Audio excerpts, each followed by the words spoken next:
तो श्रीनगर के शेरे Kashmir convention centre में 24 मई तक G20 की अहम बैठक होने वाली है। जी हां, इस बैठक के बाद बहुत कुछ तस्वीर साफ हो जाएगी कि कश्मीर में क्या कुछ हुआ, कैसे विकास हो रहा है कश्मीर में, तमाम बातें साफ हो जाएंगी। एक रिपोर्ट आपको दिखाते हैं घाटी में चाक चौबंद सुरक्षा व्यवस्था को लेकर।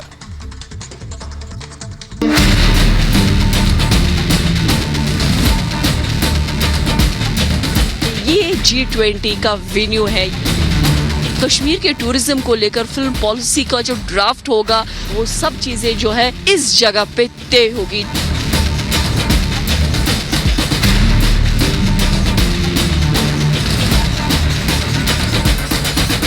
भारत का मुकुट यानी कश्मीर सज चुका है, संवर चुका है। कश्मीर अमन के रास्ते पर आगे बढ़ रहा है, दहशतगर्दी से किनारा कर मुख्य धारा से जुड़ रहा है। सबकी नजरें कश्मीर में होने वाले G20 समिट पर है। कुछ ही घंटों बाद श्रीनगर में G20 समिट शुरू होने वाला है। इस बार भारत फिर से G20 की मेजबानी कर रहा है। विदेशी मेहमान जुटने वाले हैं। कश्मीर से दुनिया को फिर शांति का संदेश पहुंचने वाला है। विदेशी प्रतिनिधियों के स्वागत के लिए घाटी गुलजार हो चुके हैं। रंग और रोशनी से सराबोर हो चुके हैं। काफी चहल पहल बनी हुई है। ये वही कश्मीर है जो कभी आतंकियों का अड्डा था। आज इसी कश्मीर की फिजा में समृद्धि की उम्मीद की सुगंध है।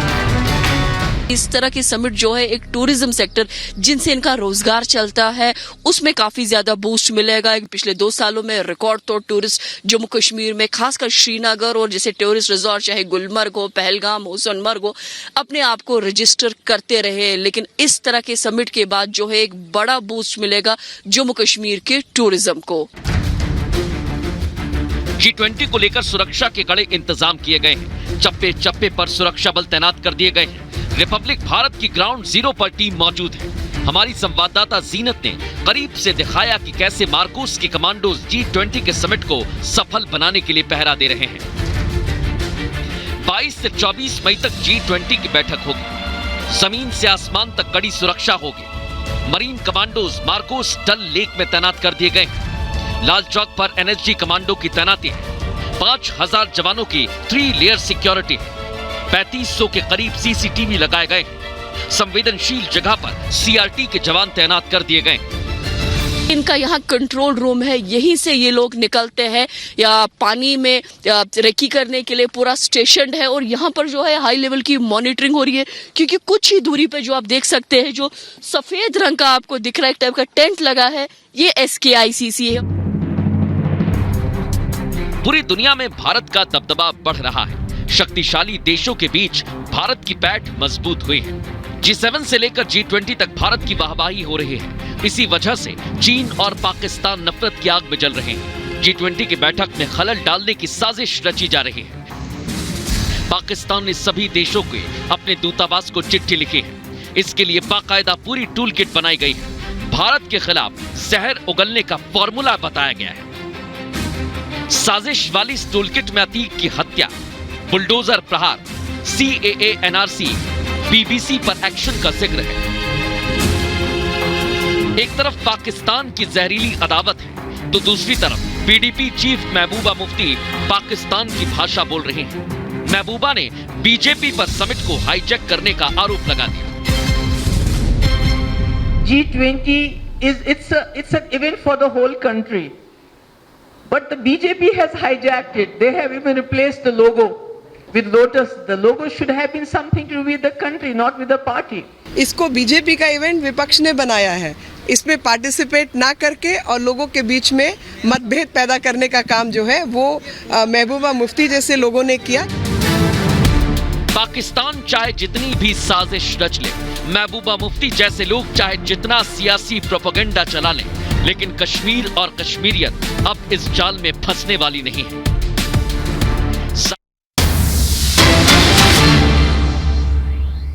विश्वसनीय मानते थे, पता चला कि जरूरत के समय वो हमारे साथ नहीं खड़े थे। इस कठिनाई के समय में पुराना वाक्य सिद्ध हुआ, A friend in need is friend indeed. मुझे खुशी है कि भारत इस चुनौतीपूर्ण समय में अपने पैसिफिक आइलैंड मित्रों से कंधा मिलाकर खड़ा रहा।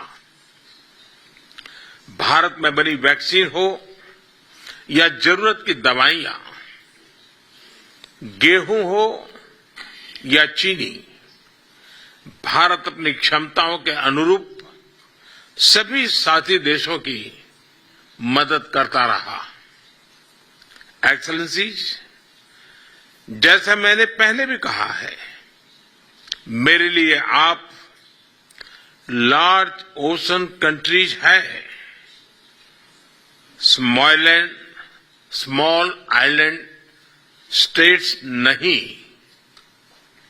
आपका यह महासागर ही भारत को आपके साथ जोड़ता है।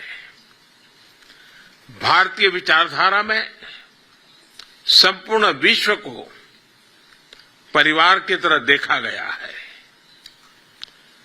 वसुधैव कुटुंबकम, इस मूल मंत्र हमारी प्रेरणा है।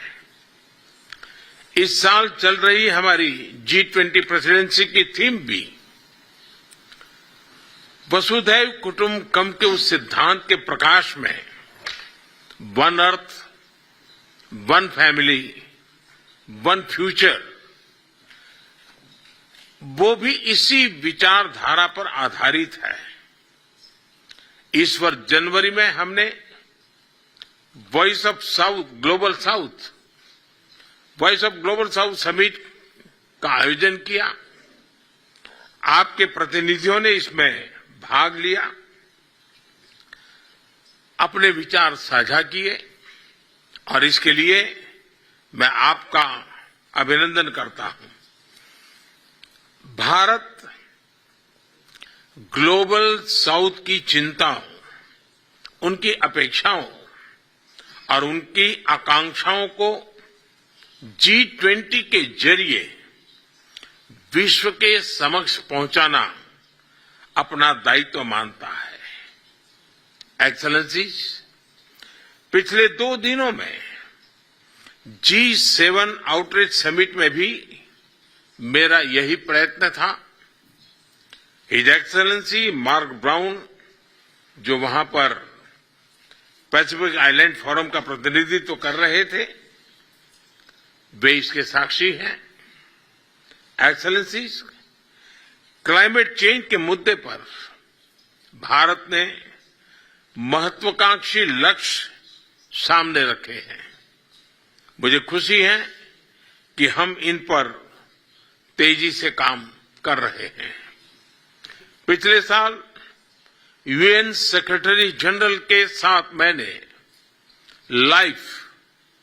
मिशन लाइफ, और जब मैं लाइफ कहता हूं तब लाइफ का मेरा मतलब है लाइफस्टाइल फॉर एनवायरमेंट, लॉन्च किया।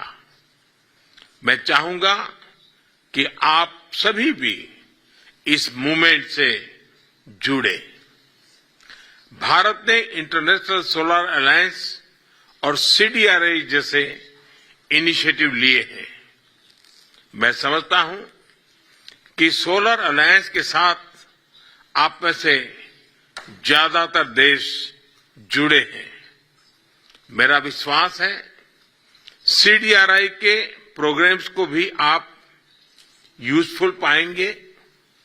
मैं इस अवसर पर आप सभी को इन इनिशिएटिव से जुड़ने के लिए भी आमंत्रित करता हूं। एक्सेलेंसीज, फूड सिक्योरिटी को प्राथमिकता देते हुए हमने न्यूट्रिशन को और वातावरण संरक्षण को भी ध्यान में रखा है। वर्ष 2023 को यूएन ने अंतर्राष्ट्रीय मिलेट वर्ष घोषित किया है। भारत ने इस सुपर फूड को श्री अन्न का दर्जा दिया है।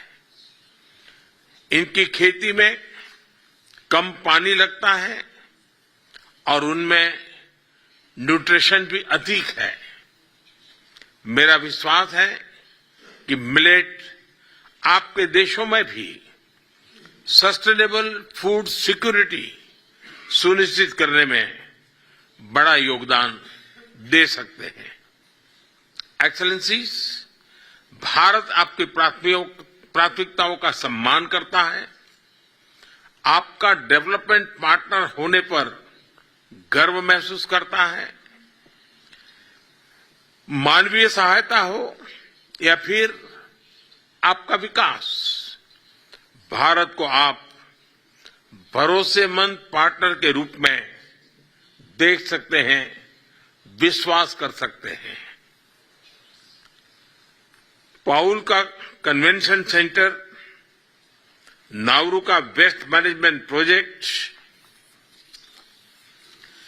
फिजी के साइक्लोन प्रभावित किसानों के लिए बीज और किरिबास का सोलर लाइट प्रोजेक्ट, ये सभी इसी भावना पर आधारित है। हम बिना किसी संकोच के अपनी क्षमताएं और एक्सपीरियंसेस आपके साथ साझा करने के लिए तैयार है। डिजिटल टेक्नोलॉजी हो या स्पेस टेक्नोलॉजी, हेल्थ सिक्योरिटी हो या फूड सिक्योरिटी, क्लाइमेट चेंज हो या एनवायरमेंट प्रोटेक्शन हो, हम हर तरह आपके साथ है। एक्सेलेंसीज, आपकी तरह हम मल्टीलेटरलिज्म में विश्वास रखते हैं, फ्री, ओपन और इंक्लूसिव इंडो पैसिफिक का समर्थन करते हैं, सभी देशों की संप्रभुता और अखंडता का सम्मान करते हैं। ग्लोबल साउथ की आवाज भी यूएन सुरक्षा परिषद में बुलंदी से उठनी चाहिए। इसके लिए अंतर्राष्ट्रीय संस्थाओं का सुधार हमारी साझा प्राथमिकता होनी चाहिए।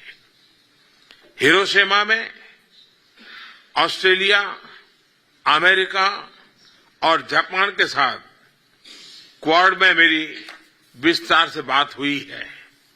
इस बातचीत में इंडो पैसिफिक क्षेत्र पर विशेष फोकस दिया जा रहा है। क्वाड की बैठक में हमने पलाऊ में रेडियो एक्सेस नेटवर्क RAN लगाने पर निर्णय लिया है। हम प्लूरलिटिकल फॉर्मेट में पैसिफिक आइलैंड देशों के साथ सहभागीदारी बढ़ाएंगे। एक्सेलेंसीज, मुझे खुशी है कि फिजी की यूनिवर्सिटी ऑफ साउथ पैसिफिक, उसमें Sustainable Coastal and Ocean Research Institute SCORI की स्थापना हुई है। यह इंस्टीट्यूट सस्टेनेबल डेवलपमेंट में भारत के अनुभवों को पैसिफिक आइलैंड देशों के विजन से जोड़ता है। R&D के साथ साथ यह क्लाइमेट चेंज की चुनौतियों का समाधान करने में भी उपयोगी है। आज कोरी को 14 देशों के नागरिकों के कल्याण, प्रगति और समृद्धि के लिए समर्पित करने में मुझे खुशी है। उसी तरह मुझे खुशी है कि स्पेस टेक्नोलॉजी का राष्ट्रीय और मानवीय विकास में उपयोग के लिए वेबसाइट का लॉन्च हो रहा है। इसके जरिए आप इंडियन सैटेलाइट्स नेटवर्क से अपने देश का रिमोट सेंसिंग डाटा डाउनलोड कर सकेंगे। अपनी अपनी राष्ट्रीय विकास योजनाओं में इसका उपयोग कर सकेंगे। एक्सेलेंसीज, अब मैं आप सभी के विचार जानने के लिए उत्सुक हूं। एक बार फिर आज इस समिट में भाग लेने के लिए आप सभी का बहुत बहुत धन्यवाद।